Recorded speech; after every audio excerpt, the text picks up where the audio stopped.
আমার সঙ্গে শুধু শুধু তর্ক করে। ওরা ভাবে আমাকে ভূতের ভয় দেখিয়ে চুপ করিয়ে রাখবে। আমিও নাছোড়বান্দা ছেলে বাবা, ওসব ভূত টুত আমি বিশ্বাস করি না। হ্যাঁ।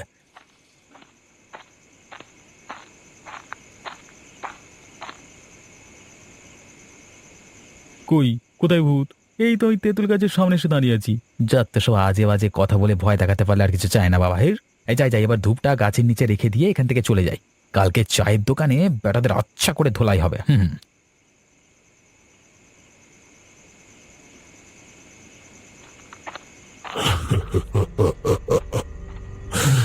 তুই এখানে ভূত দেখতে এসেছিলিস নাকি রে? কে কে কথা বললো? দেখ, তোরা যদি ভাবিস আমাকে এখানে লুকিয়ে বসে থেকে ভয় দেখাবি, এটা কিন্তু হচ্ছে না। আমি আমি ভয় পাবার ছেলে নই, আমি নই। এইদিকে একবার তাকিয়ে দেখ তো। এতদিন পর একটা মানুষ রাতের বেলায় শ্মশানে এলো, আর আমি তাকে দেখা দেব না সেটা কখনো হয়? ওরে বাবা রে, বাঁচাও, মরে গেলাম। ওরে বাবা রে, বাঁচাও, কে কোথায় আছো? কিরে, তোর ভূত দেখবার স্বপ্ন পূরণ হয়েছে তো? আমি আর কোনোদিন এখানে আসবো না, আমাকে ছেড়ে দাও। চুপ চুপ বেটা, তোর ঘাড় মোটকে দিলে সবাই জানতে পারবে আমি এখানে এখনো আছি। এই তেঁতুল গাছই আমার বাসা। ওরে বাবা রে, ওরে বাবা রে, বাঁচাও বাঁচাও, আমাকে বাঁচাও।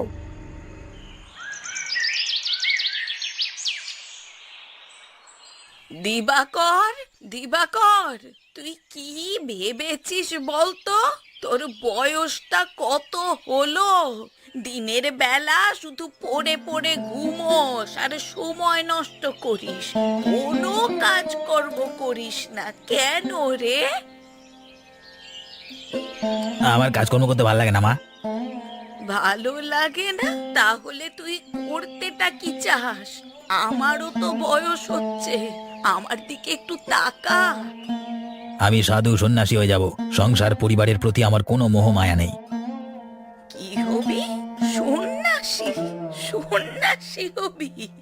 এটাও আমাকে বিশ্বাস করতে হবে আবার? এতে হাসির কিছু নেই মা। আমি সন্ন্যাসী হয়ে এই জগৎ সংসার ত্যাগ করব।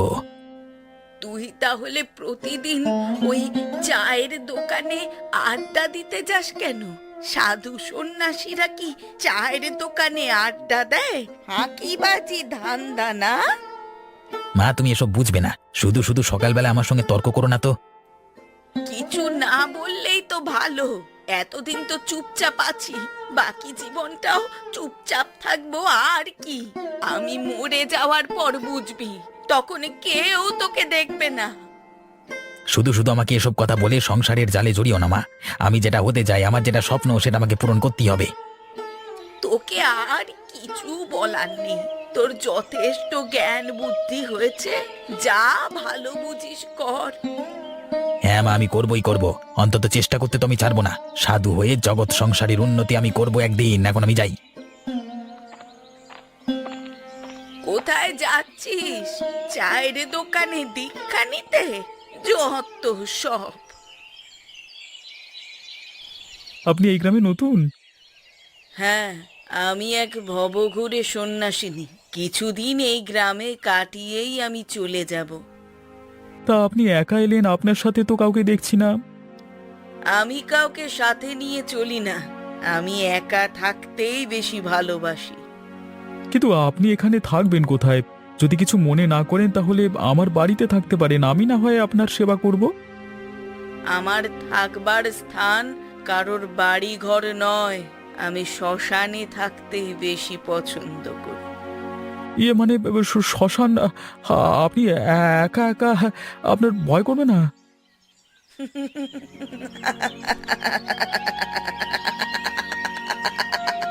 আমার মনে ভয় বলে কিছুই নেই। তাছাড়াও শ্মশানে থাকা আমার অভ্যাস আছে। একজন সন্ন্যাসিনী হবার পর খুব শান্তশিষ্ট জায়গায় আমার ভালো লাগে। আচ্ছা বেশ, আপনি যখন থাকতে চাইছেন তাহলে আমি আর কি বলবো। আমাকে একটু শ্মশানের রাস্তাটা দেখিয়ে দেবেন? হ্যাঁ চলুন, আপনাকে এগিয়ে দিয়ে আসি।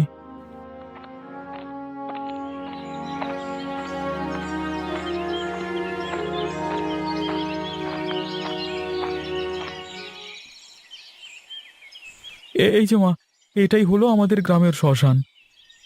অতি উত্তম, ধন্যবাদ আমাকে সাহায্য করবার জন্য। ধন্যবাদ দেওয়ার প্রয়োজন নেই, মানে আপনি একটু সাবধানে থাকবেন কেমন? তুমি কোনো চিন্তা করো না, আমি সাবধানে থাকব। তোমার কোনো প্রয়োজন হলে অবশ্যই আমাকে জানাবে। হ্যাঁ মা, আমি জানাবো। আমি এবার তবে চললাম, হ্যাঁ। আপনার জন্য দুপুরের দিকে কিছু আহার নিয়ে আসবো। বেশ, তবে তুমি আসো। বাপরে বাপ, সাহস আছে বলতে হবে।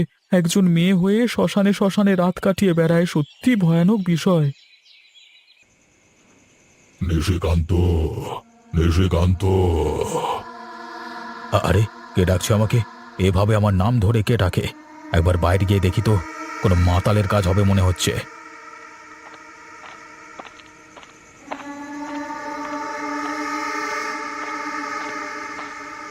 এই কে রে? কে ওখানে? কি চাই? কে তুমি? এরই মধ্যে আমাকে ভুলে গেছিস নিশিকান্ত? এই বেটা মাতাল, মাল খেয়ে এখানে ছ্যাবলামো হচ্ছে নাকি? হ্যাঁ, যা দূর হয়ে যায় এখান থেকে, ব্রো। দূর হতে তো আমি আসিনি রে, আমি ফিরে এসেছি তোকে আবার সাহায্য করবার জন্য। কে তুই? কে তুই? কি চাস? ভাব ভাব, চিন্তা কর। অতীতের কথা ভুলে গেছিস? যেভাবে আমার সঙ্গে বেইমানি করেছিলিস তোরা, সেইভাবেই আমি তোকে শেষ করব। সে কি? তুই সে সাধু না? চিনতে পেরেছিস তাহলে? মৃত্যুর জন্য প্রস্তুত হ। আরে আরে, এটা কি হলো? আমি কি কোনো স্বপ্ন দেখলাম, নাকি সত্যি করি? না না, আমাকে সাবধান হতে হবে, নিশ্চয়ই আমার কোনো বিপদ আসতে চলেছে। এক আশ্চর্য ব্যাপার, জানিস তোরা, আমাদের গ্রামে একজন সাধিকা মা এসেছেন। সাধিকা মা? তার মানে কোনো সন্ন্যাসিনী? কোথায় আছেন তিনি? হ্যাঁ রে, আমি তাকে রাস্তা দিয়ে নিয়ে এলাম, তিনি আছেন আমাদের শ্মশানে। শ্মশানে? কিন্তু একজন মেয়ে মানুষ হয়ে কিভাবে শ্মশানে থাকতে পারবি? ওনার প্রচুর সাহস, কাউকে ভয় করেন না, মুখ দেখলেই মনে হয় অনেক ঘাটের জল খেয়ে এসেছেন। কিন্তু রতনদা, কালকে রাতে আমি একটা ভয়ঙ্কর জিনিস দেখে এসেছি। ওই শ্মশানের তেঁতুল গাছটাতে একজন বসেছিল আর আমাকে হাত নেড়ে ডাকছিল। তা তো দেখবি বটেই, যাদের মনে ভয় আছে তাকে তো শ্মশানের আত্মারা ভয় দেখাবি। আমি তো তোকে আগেই বলেছিলাম, তুই আমার কথা বিশ্বাস করছিলিস না। ওরে, উনি হচ্ছেন তন্ত্র সাধিকা, ওনার মনে ভয় নেই, কেউ চাইলে ওনার ক্ষতি করতে পারবে না। হ্যাঁ, তাছাড়া আমি ওনার চোখে যা নির্ভীকতা দেখলাম, সেরকম সাহসী মনোভাব না কারোর মনে দেখতে পাই না। আমি ভাবছি ওনার কাছ থেকে দীক্ষা নেব, তাহলে আবার অনেক দিনকার সাধু হওয়ার শখটা পূরণ হয়ে যাবে। তন্ত্র সাধনা শিখে নিলে জীবন পরিবর্তন হয়ে যাবে একদম। তন্ত্র সাধনা? তুমি পাগল হয়েছো? তোমার দ্বারা তন্ত্র সাধনা হবে?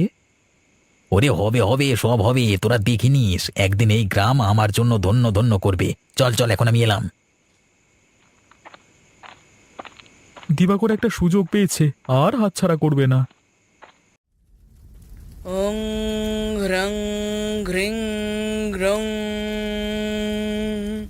আগুন প্রজ্বলিত হোক, শক্তি প্রকাশিত হোক। কে কে ওখানে?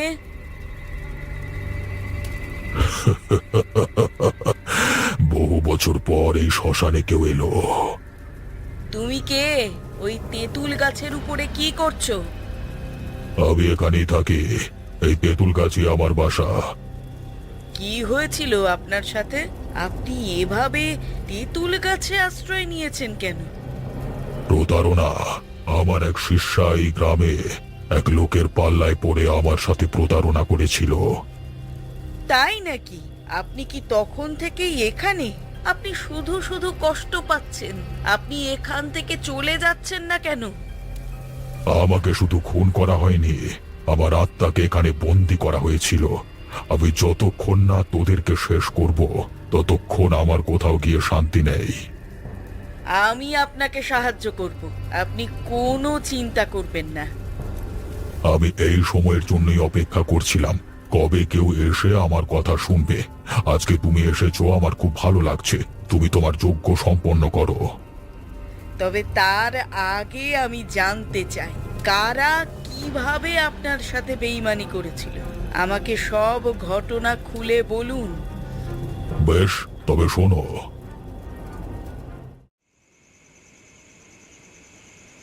নিশিকান্ত, আমি তোকে বিশ্বাস করেছিলাম। তুই আমাকে গ্রামে থাকতে দিলি, তন্ত্র সাধনা করতে দিলি, কিন্তু এই কুকর্ম করবার জন্য?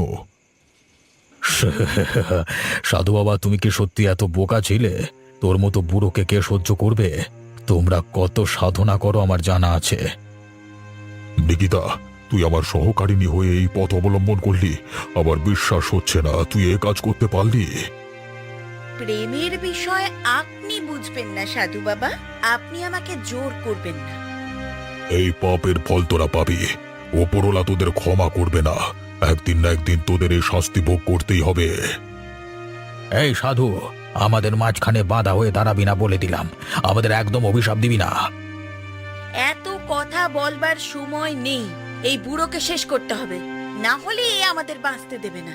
আমাদের দুজনকে কোনোদিনও মিলিত হতে দেবে না এই লোকটা যদি বেঁচে থাকে। তুমি একদম ঠিক বলেছ।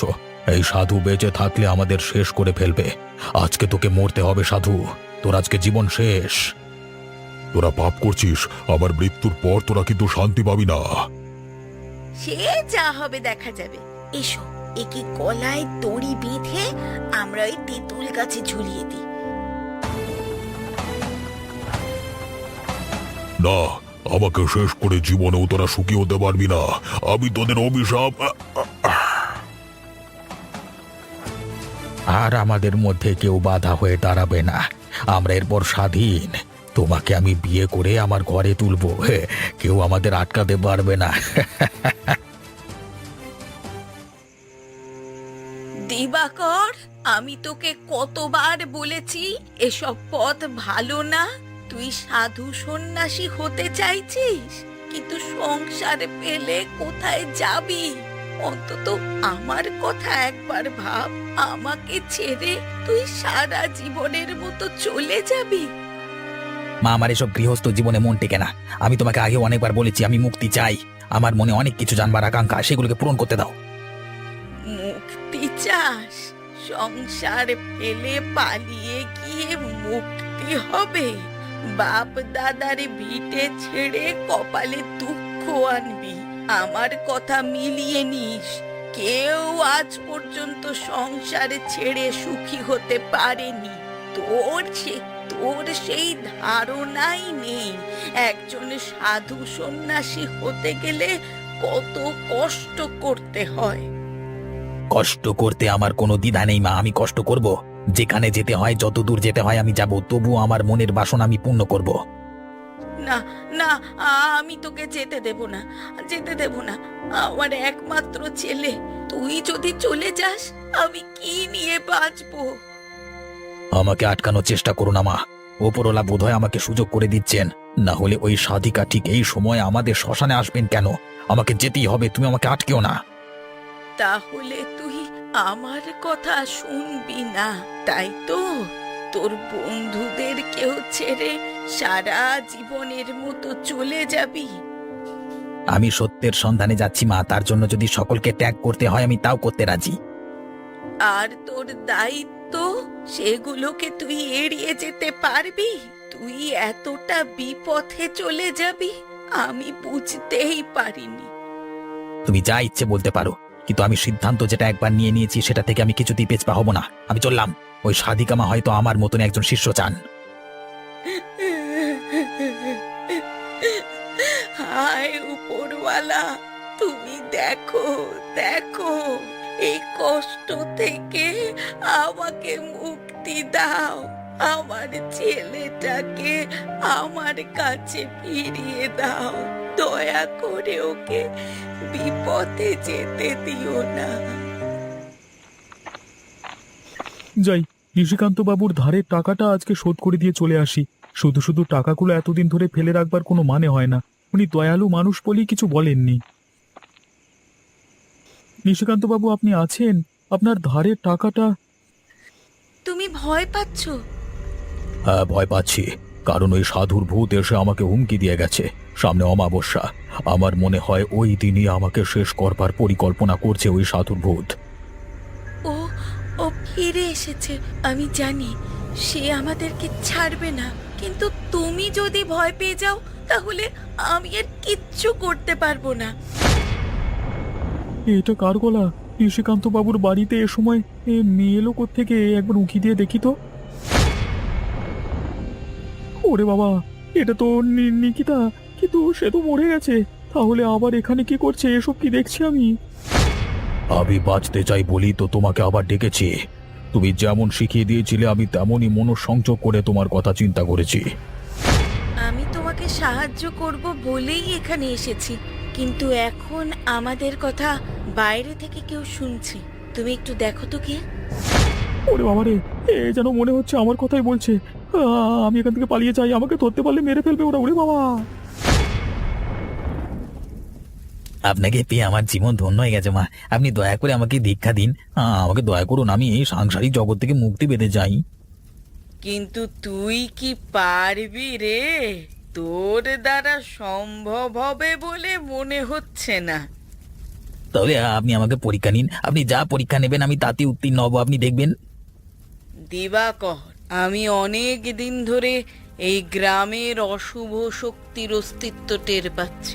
এখানে নিশিকান্ত বলে একজন লোক বসবাস করে। হ্যাঁ মা, উনি আমাদের গ্রামের মোড়ল, বয়স হয়ে গেছে। বলো তো, নিশিকান্তর স্ত্রী নিকিতা কোথায়? নিকিতা, সে তো অনেকদিন আগে পটল তুলেছে, মানে মারা গেছে আর কি। তার মৃতদেহ ঘরের ভেতরে পাওয়া গেছিল, মুখে গ্যাঁজলা ছিল, যেন কেউ তাকে শ্বাসরোধ করে মেরেছিল আর কি। মানে কিন্তু মোড়ল মশাই নাকি বলছিলেন ওকে নাকি ভূতে হত্যা করেছে, তখন জানি না আর কি।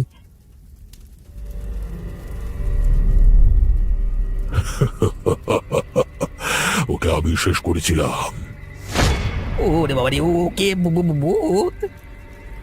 আহ, তুমি না সাধক হতে এসেছিলে? একটা ভূত দেখে এত ভয় পেয়ে গেলে? বললাম না তোমার ধৈর্য নেই, তোমার মনে অসীম ভয়। এই ভয়কে তুমি জয় করতে পারবে না। না না, আমার ভুল হয়ে গেছে। আমি এখানে চুপ করে বসছি, আর একটা কথা বলবো না। কিন্তু আপনি কিভাবে ওকে মেরেছিলেন বাবা? যেহেতু আমার শিষ্যা ছিল, ওর সমস্ত জন্মকুণ্ডলী আমার আওতায় ছিল। যেদিন ওরা আমাকে শেষ করে, তার আগে আমি সূক্ষ্মতন্ত্র সাধনা করে ওর দেহের মধ্যে এক পিশাচকে প্রবেশ করিয়ে দিয়েছিলাম। বাপরে বাপ, কি কি ভয়ানক!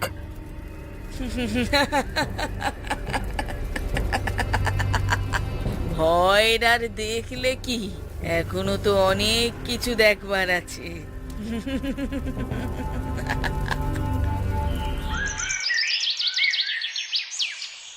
নিশিকান্ত বাবু, নিশিকান্ত বাবু, একটু সময় দেবেন? আমার খুব দরকার ছিল আপনার কাছে। কি চাই? হঠাৎ করে আমার কথা মনে পড়লো আবার? বাবু, আমার ছেলে দিবাকর সাধু হতে চায়, ঘর থেকে এক প্রকার চলে গেছে। আপনি আমাকে দয়া করুন, ওকে যা হোক করে ফিরিয়ে আনবার ব্যবস্থা করুন। তা তোমার ছেলে সাধু হবে নাকি জজ ব্যারিস্টার হবে সেসব কিছু তো আমার দেখে লাভ নেই। আমি সব দেখতে যাবো কেন? নিশিকান্ত বাবু, আপনি তো বড় মানুষ, একটু দয়া করুন। একমাত্র একমাত্র আপনি আমাকে সাহায্য করতে পারেন, তাছাড়া কারোর ক্ষমতা নেই। দয়া? তুমি কি মনে করো আমি তোমাদের মতো লোকজনদের দয়া দেখাতে পড়ে আছি এখানে? আমার কোনো দয়া মায়া নেই। না না নিশিকান্ত বাবু, আপনি এমন কথা বলবেন না। আমি কোথায় যাব বাবু? যথেষ্ট হয়েছে, অনেক সময় দিয়েছি তোমাকে, এখন এখান থেকে যাও। ঠিক আছে বাবু, আপনি যখন আমাকে সাহায্য করলেন না, তখন কি আর করব? তবে আমি এলাম। ব্যাস, আমার কাজ শেষ। এই ডাল এখানে পড়ে থাকলেও নিশিকান্ত বাবু কিছুই বুঝতে পারবেন না। দিবাকর, আমি সেখানে তেঁতুল গাছের ডালটা রেখে এসেছি। এবার তোরা যা খুশি কর। আজ রাতের মধ্যেই নিশিকান্তকে শেষ করতে হবে। ভালো করেছো মা, আমি জানতাম এই কাজটা তোমাকে দিয়ে হবে। তুমি আবার যেন ভেবো না আমি ভুল কাজ করছি। একজন নিরীহ সাধুর বিদেহী আত্মাকে সাহায্য করছি আমরা। তুই কোনো চিন্তা করিস না বাবা, ওই সাধু বাবাকে আমিও চিনতাম। অনেক উপকার করেছেন আমার। যখন ওর গলায় দড়ি দেওয়া ঝুলন্ত দেহটা উদ্ধার হলো ওই তেঁতুল গাছের ডাল থেকে, আমরা ভেবেছিলাম কোনো কারণে হয়তো ভূতেরা তাকে মেরে ফেলেছে।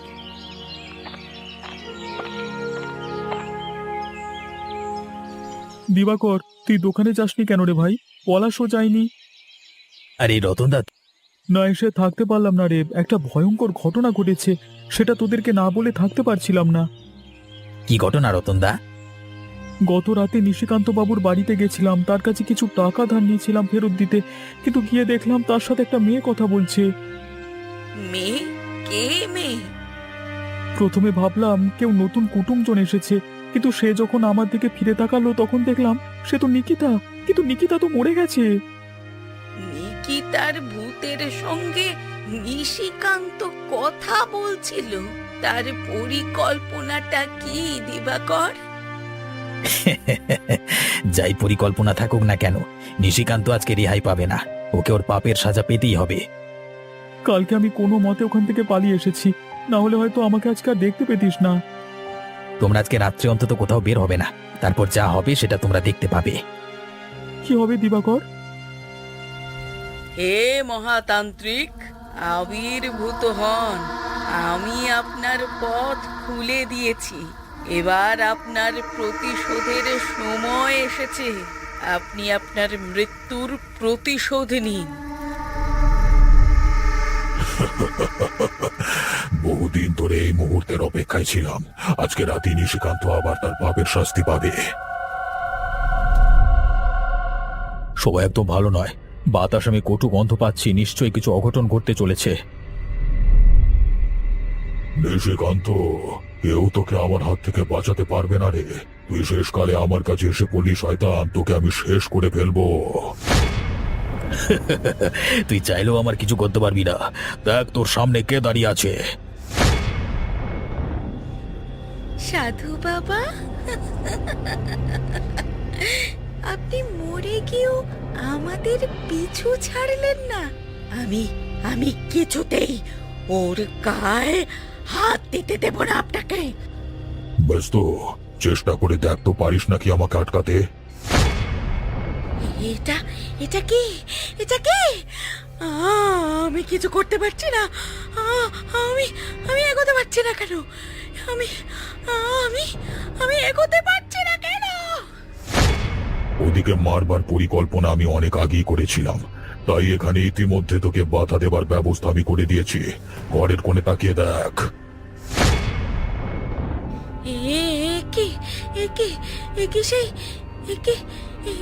সেই তেঁতুল গাছের ডাল। এটা তন্ত্র করে এখানে ফেলা হয়েছে। এই গাছের ডাল আমাকে বাধা দিচ্ছে। আমি কিচ্ছু করতে পারবো না। এবার নিশিকান্ত শেষ হবে। না না, আমাকে মারিস না।